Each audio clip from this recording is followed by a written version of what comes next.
అందరికీ నమస్కారం. ఈ రోజు మనతో ఉన్నారు ప్రముఖ ఆధ్యాత్మికవేత్త టీకేవి రాఘవన్ గురువు గారు ఉన్నారు. మాట్లాడదాం. నమస్కారం గురువుగారు. నమస్కారం. గురుగారు, భర్త క్షేమం కోసం ఆడవాళ్ళు చాలా పూజలు పరిహారాలు చేస్తూ ఉంటారు. భర్త క్షేమం గురించి, భర్త బాగా సంపాదించడం గురించి, భర్త ఏ పని మొదలు పెట్టినా సక్సెస్ కావాలంటే ఇంట్లో ఆడవాళ్ళు ఏ విధంగా ఉండాలి గురుగారు? దాని పరిహారం అని నేను అన్న కానీ 1974 తర్వాత 100కి 100 మంది ఆడవాళ్ళు ఒకే రకం పూజలు చేస్తున్నారు. ఏం పూజలంటే అయ్యవారిని మర్చిపోయి అమ్మవారికే పూజలు చేస్తున్నారు. మనం కోరుకునేది ఏమిటి? భార్య భర్తలు కలిసి ఉండాలి కదా.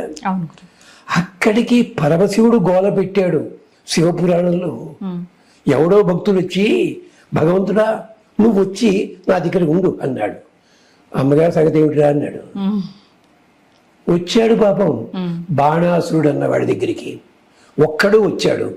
మరి బాణాసుడికి అన్ని చేతులు ఎందుకు నరికేశాడు కృష్ణ పరమాత్మ? పార్వతీదేవిని విడగొట్టిన పాపానికి. శూర్పణఖ వచ్చింది, రాముడే కావాలండి, ముక్కు చెవులు లేచిపోయాయి. రావణాసుడు వచ్చాడు, సీతే కావాలన్నాడు, శాంతి గల్లంతో. ఇలాంటివి చాలా ఉన్నాయి. ఎప్పుడూ కూడా ముందు పరిహారం మాట దేవుడు ఎరుగు. శాస్త్ర పద్ధతి ఏమిటంటే దేవత దేవుడు ఇద్దరిని కలిపే ఆరాధించాలి. ఆఖరికి పురుష సూక్తం చదువుతూనే ఉంటారు, నమ్మకం చమకం చదువుతూనే ఉంటారు. దాంట్లో నమ్మకం చమకం శివుడి కోసమేనండి. పురుషుడు ఒక్కసారి మంత్రాలు చదవండి, అక్కడ అమ్మవారి ప్రసక్తి ఉంటుంది, ఇక్కడ అమ్మవారి ప్రసక్తి ఉంటుంది. ఇది పద్ధతి. అంచేత మొదటగా చేయాల్సింది ఏమిటి? లక్ష్మీనారాయణుల ప్రతిభకి పూజ చేయడం, లేదా రాధాకృష్ణుడు కానీ రుక్మిణి కృష్ణుడు పేర్లోనే ఉంది. శివ పార్వతులు అమ్మవారి పేరు నిజమే చేసుకోండి. లలితా సహస్రం చేసుకోండి వద్దంటే లేదు. లలితా సహస్రం చేసినా కూడా అక్కడ మళ్ళీ లింగాష్టమి కానీ మరొకటి కానీ అమ్మ స్వామి వారి చదువుకోండి. వెంకటేశ్వరుడు పద్మావతి ఎప్పుడూ ఉన్న పద్ధతిది. ఆఖరికి హనుమంతుడిని కూడా బ్రహ్మచారి దండం పెడితే బ్రహ్మచారి ఊడిపోతామని చెప్పి వాళ్ళు హనుమంతుడి కూడా పెళ్లి చేసేసి పాపం సుప్రభా అని ముందు పెట్టారు పాపం ఆయన కూడా.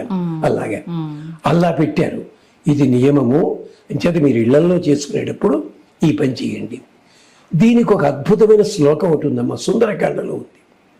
హనుమంతుడు వచ్చాడు, సీతమ్మకు ఉంగరం ఇచ్చాడు, అన్నీ చేశాడు, వెళ్ళిపోతున్నాడు. అక్కడ సీతాదేవి ఒక్క మాట అంటుంది, త్వం అస్మిన్ కార్య నిర్యోగే ప్రమాణం హరిసప్తమ. నాయనా, నేను విడిపోయాను స్వామి నుంచి, పొరపాటు ఎక్కడో జరిగింది, కానీ నన్ను ఆయన్ని కలపాలి నువ్వు. ఎవరు?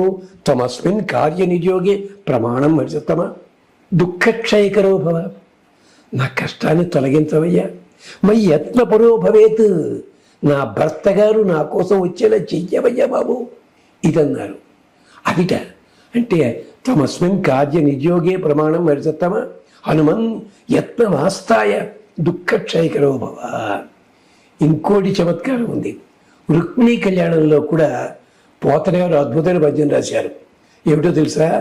నన్ను కృష్ణుడిని కలపయ్యా అని చోట నమ్మితి నామనంబున సనాతనులైన ఉమామహేశ్వరన్ మిమ్ము పురాణ దంపతుల.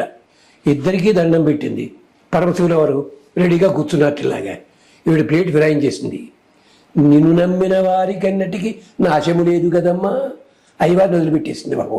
నిన్ను నమ్మిన వారికి అనలేదు ఆవిడ. చమత్కారం ఏమిటంటే, మీకు కష్టం ఉంటే, ఆడపిల్ల కష్టం ఉంటే అమ్మగారికి చెప్పుకోవచ్చు, కానీ అయ్యవారితో కూడిన అమ్మవారికి చెప్పుకోవాలి. అందుకనే అష్టోత్తరాలు 2 చెయ్యండి. అలాగే పూజ చేసే ఇద్దరికీ చెయ్యండి. చేసి క్షేమంగా ఉండండి, అది ఫలితం లభిస్తుంది. ఇది ఎన్నాళ్ళు అంటే మీరు చూసుకోండి జాగ్రత్తగా. తరువాత దయచేసి మీరు ఇద్దరు కలిసి కొట్టుకుంటుంటారు. అలాంటప్పుడు సాయంకాలం కాగానే మీ ఆహార్యంలో కానీ దీంట్లో కానీ వైకృత్యం కనిపించకుండా చూసుకోండి. వైకృత్యం అంటే ఇలా చూడకూడదు భర్త, అలా ఉండేలా చూసుకోండి. అలాగే పూజ చేసేటప్పుడు మాత్రం జడ విరబోసుకోవద్దు, కట్టుకుని చెయ్యండి పూజకి మాత్రం. మిగతా మీ ఇష్టం, దాందే ఉంది. అది ఇది అవసరము. ఇది మనకి గ్రంథాల్లో చెప్పారు, పురాణాల్లో చెప్పారు. స్వస్తి.